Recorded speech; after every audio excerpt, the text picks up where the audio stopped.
Hey everybody, how you doing? How you been?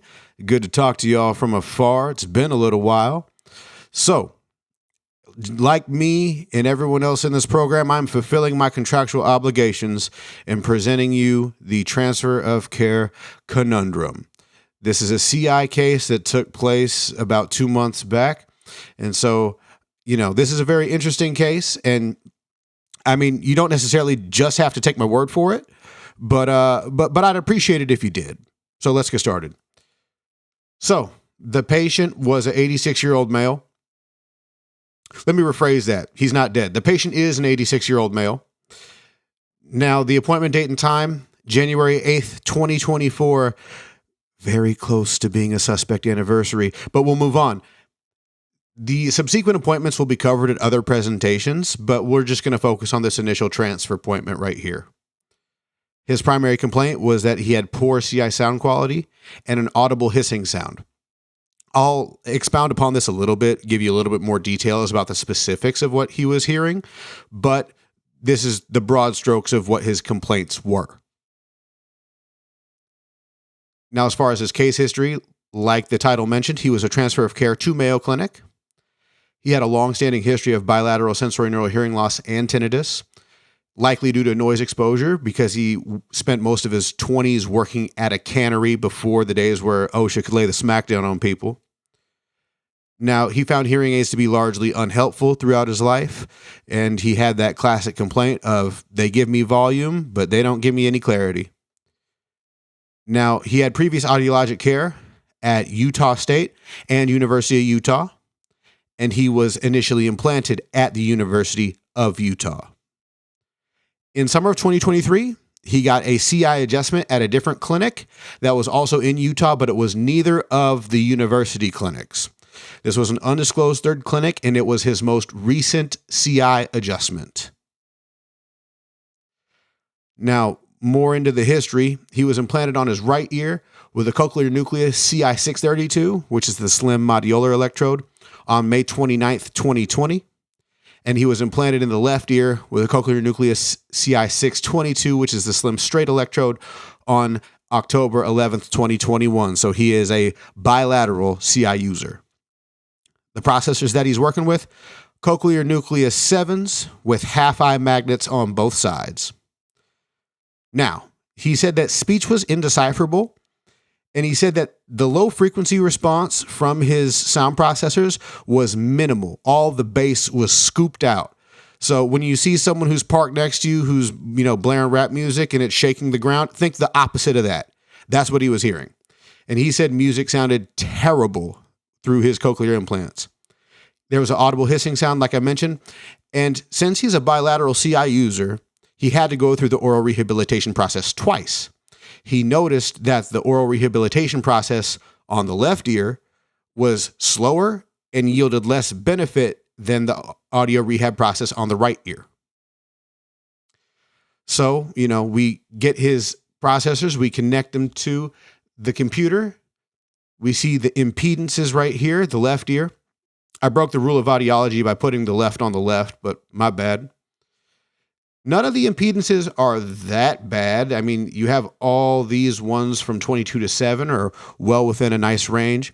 The ones at 6 to 1 are still within normal limits, a little bit higher, but nothing crazy. And it's the same story on the right. Only electrodes 1, 2, and 3 are, on the high side of normal, but nothing is showing any open circuits or any short circuits, so we're good. Now here's the incoming map. This time I followed the rule of audiology by being bass backwards. So you have the right map right here, the left map right here. You have some deactivated electrodes on both sides. We never really got an explanation as to why they were totally deactivated, but, such is life sometimes. And then you have the middle electrodes. Some have a smaller dynamic range. Some have a wider dynamic range. You got a lot of variety there. Now, incoming parameters, you can kind of ignore the global adjustment settings here. That's just, how the software looks at things.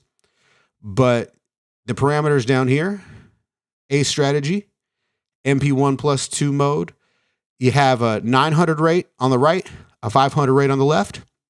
Then you have 8 maxima and a 37 pulse width bilaterally.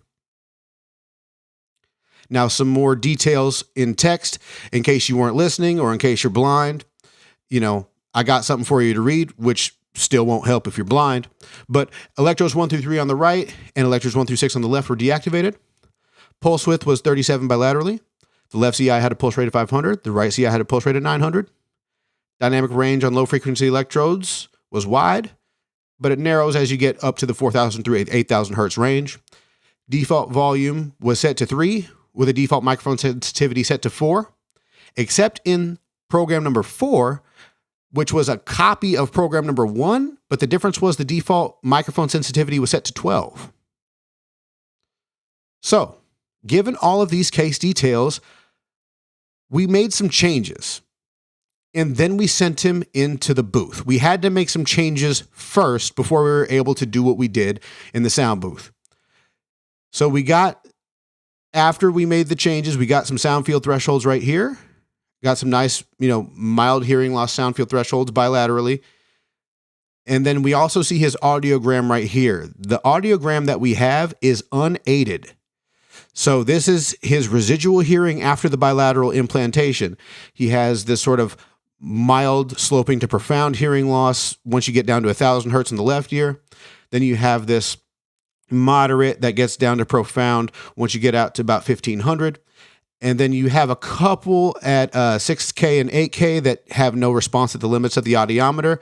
But on both sides, he has, a profound hearing loss that stretches for, a couple octaves here before it actually kind of dies out. So I have to structure this as a whodunit. So let me actually give you some things to think about before I give you any real answers and show you who the murderer was this episode. So what would you do with this map to help the patient have better speech audibility? What would you do with this map to address audible noise? Sorry, I just noticed that I capitalized map here and didn't capitalize map there. My bad. And what physical change do you think we made to the sound processor itself? We did make one. And I'll give you a hint. Look at the audiogram, not the sound field thresholds, the residual hearing audiogram. Now I look forward to seeing what you guys think we did and what you guys think is most appropriate for this case. So go ahead, let your suggestions fly. I'll take 5, sit back, and watch my comment section fill up. Peace.